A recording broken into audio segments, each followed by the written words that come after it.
तो अब हम प्रॉफिट एंड लॉस जो टॉपिक पढ़े थे उससे रिलेटेड कुछ प्रश्न करने जा रहे हैं।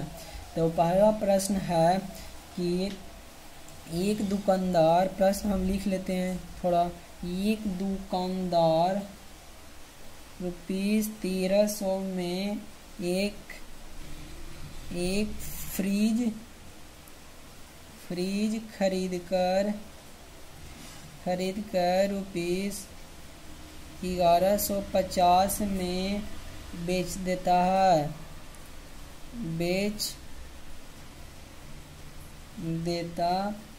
है। तो दुकानदार का कितना प्रतिशत, दुकानदार को कितना प्रतिशत लाभ या हानि हुआ। इस प्रश्न से हम प्रॉफिट एंड लॉस परसेंट और प्रॉफिट और लॉस को समझेंगे। तो हम एक स्टेप बेसिक से लिखते हुए चलेंगे। यहाँ दिया हुआ है एक दुकानदार 1300 में एक फ्रिज खरीदा, यानी फ्रिज का क्रय मूल्य दिया हुआ है। क्रय मूल्य कितना दिया हुआ है? ₹1300। एक फ्रिज खरीद कर 1150 में बेच देता, यानी वही व्यक्ति बेच दिया, यानी फ्रिज का विक्रय मूल्य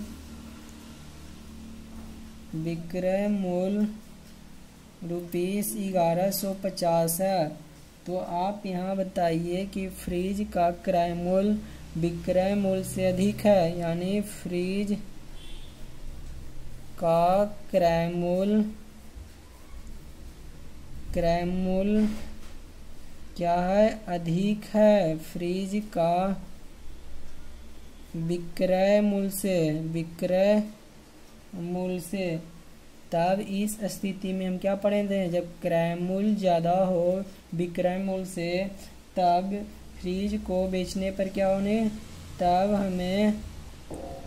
हमें हानि होगी। जब फ्रिज का क्रय मूल्य विक्रय मूल्य से अधिक हो तो हमें हानि होती है। तो हम आगे देखते हैं।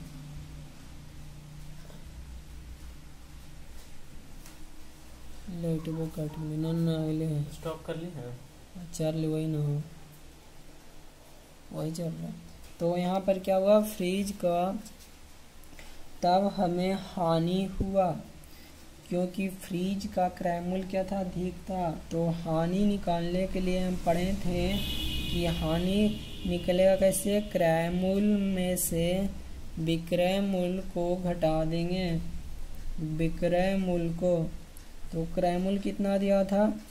1300 माइनस विक्रय मूल्य 1150, यानी कितना बच्चा? 0, 10 में से 5 गया 5, 2 में से 1 गया, यानी 150 रुपया हानि हुआ। अब क्वेश्चन में निकालना है हमें हानि प्रतिशत।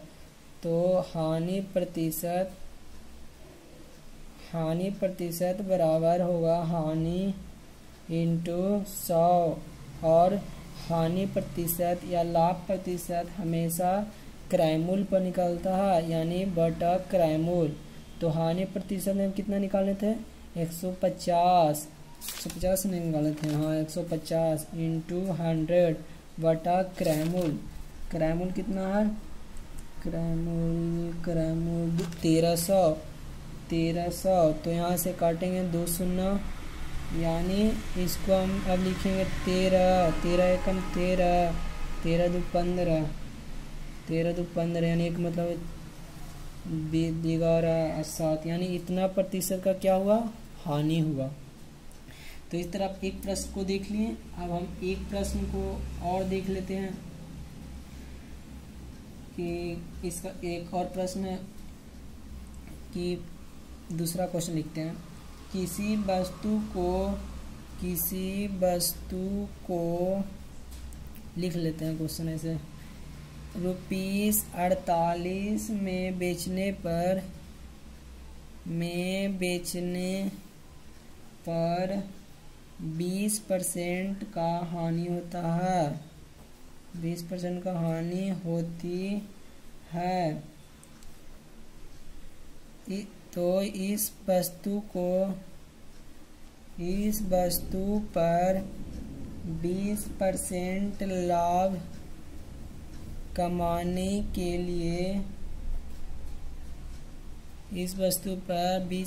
लाभ कमाने के लिए विक्रय मूल्य क्या होगा? विक्रय मूल्य क्या होगा? तो यहाँ क्या दिया? किसी वस्तु को ₹48 में बेचने पर 20% का हानि हुआ, तो इस वस्तु पर 20% लाभ कमाने के लिए विक्रय मूल्य ज्ञात करें। तो पहले स्थिति में यहाँ पर विक्रय मूल्य हुआ, यानी यहाँ पर क्रय मूल्य नहीं दिया हुआ है। तो हम हल करते हैं कि माना पहले हमें क्रय मूल्य पता करना है। माना वस्तु का क्रय मूल्य कितना होगा? x माने। तो प्रश्नानुसार दिया हुआ है कि 20% का हानि होता है। प्रश्नानुसार 20% का हानि होता है, यानी CP इतना हुआ है। तो इसको SP बराबर CP minus CP into loss बटा 100। तो यहाँ SP दिया हुआ है 48। अब CPM माने इंटू CP इंटू लॉस कितना है? 20 का 20। तो यहाँ से काटेंगे तो 20×5 यानी 48 बराबर 4x बटा 5, यानी इसको 12 से भाग दिए, यानी x बराबर 60। यानी जो मेरा CP आया जो कितना आया? x बराबर 60 आया। तो नया विक्रय मूल्य कह रहा है इस वस्तु पर 20% लाभ कमाने के लिए वस्तु को कितना बेचना चाहिए। तो हम इसको 20% लाभ कमाने के लिए 20% लाभ कमाने के लिए वस्तु का क्रय मूल्य, वस्तु का विक्रय मूल्य, वस्तु का नया विक्रय मूल्य। तो नया इस तरह भी हम निकाल सकते हैं इसको। नया विक्रय मूल्य कितना होगा? CP यहाँ 60 रुपया था, 60 इसको आंसर SP बराबर CP plus CP into profit हो रहा है लाभ, गेन प्रतिशत बटा 100। तो इसको हम आगे लिखते हैं तो समझिएगा थोड़ा। तो SP बराबर नया SP निकालना है CP plus CP into gain बटा 100, यानी CPM निकालें 60 प्लस 60 इंटू 20% का लाभ हुआ, यानी 20×25 5 से 12, यानी मेरा जो नया क्रय मूल्य हुआ, नया क्रय मूल्य वह 72 रुपया हुआ। एक बार फिर से देख लीजिए। जैसे किसी वस्तु को इतना रुपये 48 रुपये में बेचने पर 20% का हानि हुआ, यानी वस्तु को बेच रहे हैं, यानी ये क्या दिया हुआ है? विक्रय मूल्य दिया हुआ है और हानि दिया है। तो हमें क्रय मूल्य ज्ञात करना है सबसे पहले। तो क्रय मूल्य को हम माने x। अब हम इस फार्मूला को लेकर चलें जो दिए थे उससे ही रिलेटेड आता है, इससे ये फार्मूला। तो SP बराबर CP minus CP into loss बटा 100। यदि लॉस रहेगा तो माइनस होंगे, यदि प्रॉफिट होगा तो यहाँ प्लस लिखेंगे।